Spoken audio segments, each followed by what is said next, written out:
14 minute 13 minute 59 second. एक busy railway station पर cement के बेंच के नीचे रखी एक बॉम्ब की डिजिटल क्लॉक लगातार घट रही थी। हजारों लोग गुजर रहे थे, लेकिन किसी को खबर नहीं थी। सिर्फ एक 24 साल के स्टूडेंट की नज़र उस बैग से झांकती एक पतली सी लाल वायर पर अटक गई। उसने भागकर पुलिस से कहा, यहाँ बॉम्ब है, लेकिन ऑफिसर ने उसे बेवकूफ़ समझकर भगा दिया। अगले 7 मिनट में उसी लड़के के हाथ में एनआईए का फ़ोन था और 3 मिनट बाद वो बिना किसी वेपन या ट्रेनिंग के एक खूंखार आतंकवादी के सामने खड़ा था, सिर्फ एक झूठी चीख के सहारे। ये कहानी है 24 साल के यूपीएससी एस्पिरेंट अमन की, जिसने अपने सालों की मेहनत और ड्रीम को दांव पे लगाकर हजारों मासूमों की जान बचा ली। अमन एक साधारण 24 साल का लड़का, जिसके कंधों पर उसकी पूरी फैमिली की उम्मीदों का बोझ था। उस शाम वह स्टेशन के प्लेटफॉर्म नंबर 3 पर खड़ा था।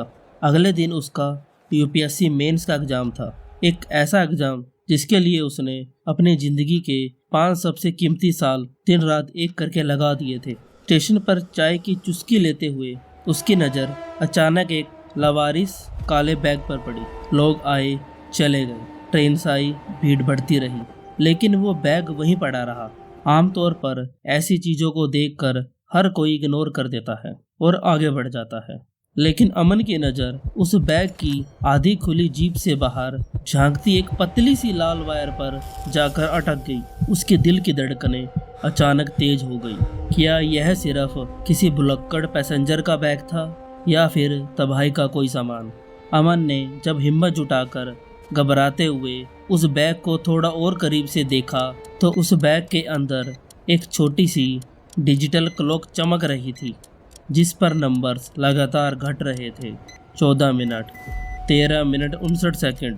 क्या यह सच में वही चीज़ थी जो अमन सोच रहा था, या फिर सिर्फ उसका वहम था? उसके हाथ कांपने लगे, माथे पर पसीना आ गया, लेकिन अमन को यह एहसास हो गया कि उसके सामने जो कुछ भी है वो किसी की भूल नहीं, यह जानबूझकर रखा गया एक मौत का सामान है। अब 24 साल के अमन के सामने 2 रास्ते थे, या तो वो चुपचाप अपने आने वाली ट्रेन में बैठ जाए और एक बड़े ऑफिसर बनने का ड्रीम पूरा करे, या फिर चिल्लाकर सबको अलर्ट करे। अमन ने एक गहरी सांस ली, अपने एडमिट कार्ड को पॉकेट में डाला और बिना अपनी ट्रेन का इंतजार किए स्टेशन मास्टर के कैबिन की तरफ दौड़ पड़ा।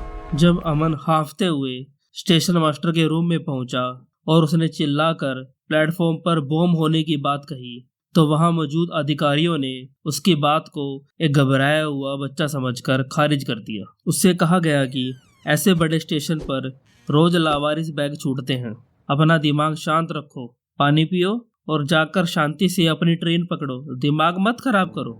अमन को समझ आ गया कि यहाँ खड़े होकर इनको मनाने में टाइम वेस्ट हो रहा है और टाइमर पर अब 10 मिनट से भी कम का टाइम बचा था। बिना एक सेकंड गवाए अमन ने अपने मोबाइल फ़ोन का कैमरा निकाला और उस बैग, उसकी लाल वायर और उसके चमकते टाइमर की फ़ोटोज़ खींची और सीधे एनएआई के इमरजेंसी हेल्पलाइन नंबर पर व्हाट्सएप कर दी। दिल्ली के कंट्रोल रूम में जैसे ही सीनियर ऑफिसर की नज़र स्क्रीन पर पड़ी, पूरे रूम में सन्नाटा छा गया।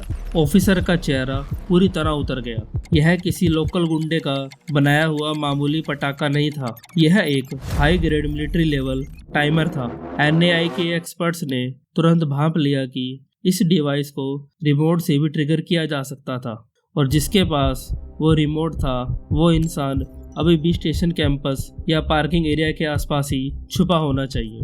लेकिन सवाल यह उठता है कि इतना खतरनाक एक्सप्लोसिव एक आम रेलवे स्टेशन पर पहुंचा कैसे? क्या यह किसी एक अकेले भटके हुए आतंकवादी का काम था, या इसके पीछे देश के बाहर बैठा कोई बड़ा इंटरनेशनल नेटवर्क था?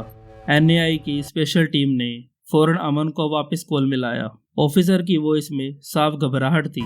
उसने बताया कि सबसे नज़दीकी बॉम्ब डिस्पोजल स्क्वाड की वैन को वहां पहुंचने में कम से कम 20 मिनट लगेंगे, लेकिन उस डिजिटल टाइमर पर सिर्फ 7 मिनट ही बचे थे।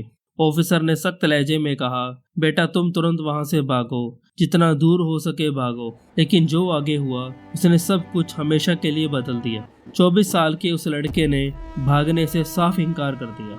उसने फोन पर कहा कि अगर वो भाग गया तो इन बेखबर सैकड़ों मासूमों को मौत के मुंह से कौन बचाएगा। एनएआई अफसर ने उसकी आवाज में जो जज्बा महसूस किया जो सालों की कठिन ट्रेनिंग के बाद भी बहुत कम लोगों में आता है। स्ट्रेटजी तुरंत बदल गई। अगर प्लेटफॉर्म पर चिल्लाकर भगदड़ मचाई जाती तो बॉम्ब फटने से पहले ही लोग एक दूसरे को कुचलकर मार डालते।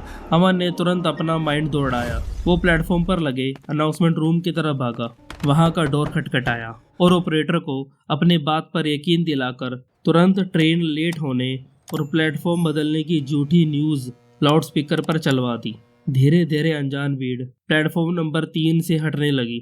उसी वक्त एनएआई की टेक्निकल टीम जब स्टेशन के आसपास के सीसीटीवी कैमरे की लाइव फीड खंगाल रही थी तो उन्हें दूर पार्किंग एरिया में एक खंबे में छिपा हुआ एक सस्पिशियस आदमी दिखाई दिया।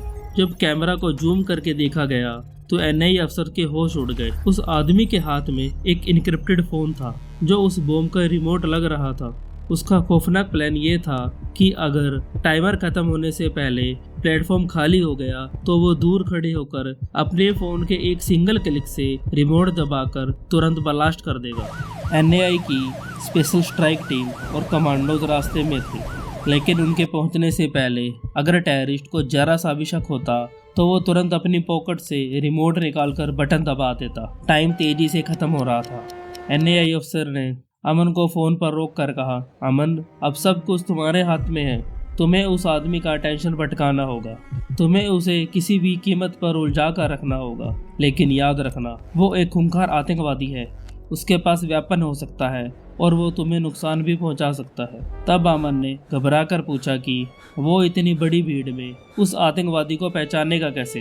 फोन पर मौजूद अफसर ने उसे सिर्फ इतना बताया, एक आदमी काली जैकेट बार बार अपनी पॉकेट से फोन निकालकर स्क्रीन देखता हुआ पार्किंग के खंबे के पास खड़ा है।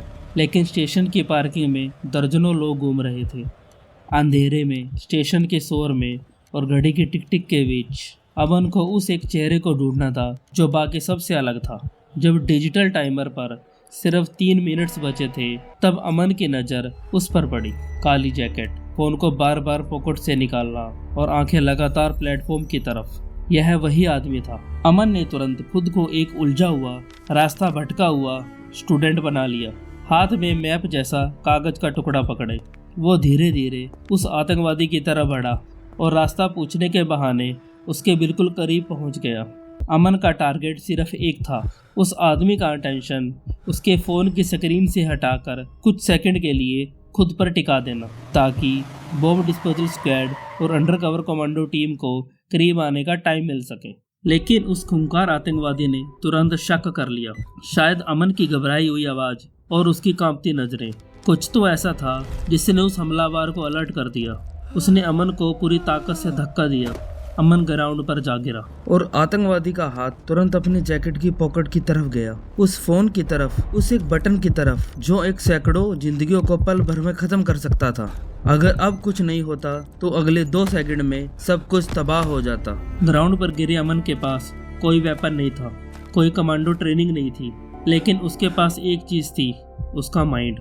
उसने अपनी पूरी ताकत समेटकर चिल्लाना शुरू कर दिया, चोर चोर, मार डाला, इसने मेरा पर्स चुरा लिया। उस चिल्लाहट को सुनकर आसपास मौजूद ऑटो वाले और आम लोग रुक गए, देखने लगे और उस तरह बढ़ने लगे। वो हमलावर भीड़ की नजर में अचानक एक जेब कतरा बन चुका था, जिसकी हर हरकत पर लोगों की नजरें टिक गई। उसका माइंड एक सेकंड के लिए पूरी तरह उलझ गया। ठीक उसी सेकंड एनएआई और स्पेशल टास्क फोर्स की 3 गाड़ियां स्टेशन की पार्किंग में आकर रुकी। सिविल ड्रेस में मौजूद एनएआई के अंडरकवर कमांडोज ने एक पल की भी देरी किए बिना उस आतंकवादी पर धावा बोल दिया। जबरदस्त हाथापाई के बीच कमांडो ने उस आतंकवादी को ग्राउंड पर पटक कर दबोच लिया और उसके हाथ से वो रिमोट फोन छिटक कर दूर जा गिरा। लेकिन असली खतरा अभी टाला नहीं था। एनएआई की बॉम्ब डिस्पोजल टीम अपनी भारी भरकम सेफ्टी गियर के साथ दौड़ते हुए प्लेटफॉर्म नंबर 3 की तरफ भागी। डिजिटल टाइमर पर अब सिर्फ 42 सेकंड बचे थे। बॉम्ब के अंदर लाल, हरी, नीली और पीली वायर का एक इतना उलझा हुआ जाल था कि एक गलत वायर काटने का मतलब पूरा स्टेशन हवा में उड़ जाना था। चारों तरफ मौत जैसा सन्नाटा था। बॉम्ब डिस्पोजल स्क्वाड का चीफ सीने से भिगा हुआ था। उसने अपने कटर से 2 मेन वायर्स को अलग किया। टाइमर की हर एक टिक टिक वहां मौजूद हर इंसान के दिल की धड़कन जैसी लग रही थी। 10 सेकेंड, 9 सेकेंड, 8 सेकेंड, 7 सेकेंड। उस ऑफिसर ने भारत माता का नाम लिया और आंखें बंद की और कटर से नीली वायर को काट दिया। टाइमर अचानक 3 सेकंड पर रुक गया। पूरे रेलवे स्टेशन पर एक पल के लिए सन्नाटा छा गया, मानो समय थम गया हो। और फिर अधिकारियों के चेहरों पर राहत की सांस आई। उस जानलेवा बॉम्ब को बिल्कुल आखिरी लम्हे में सेफली डिफ्यूज कर दिया गया था। 24 साल के एक आम स्टूडेंट की हिम्मत ने हजारों बेकसूर जिंदगियों को तबाह होने से बचा लिया था।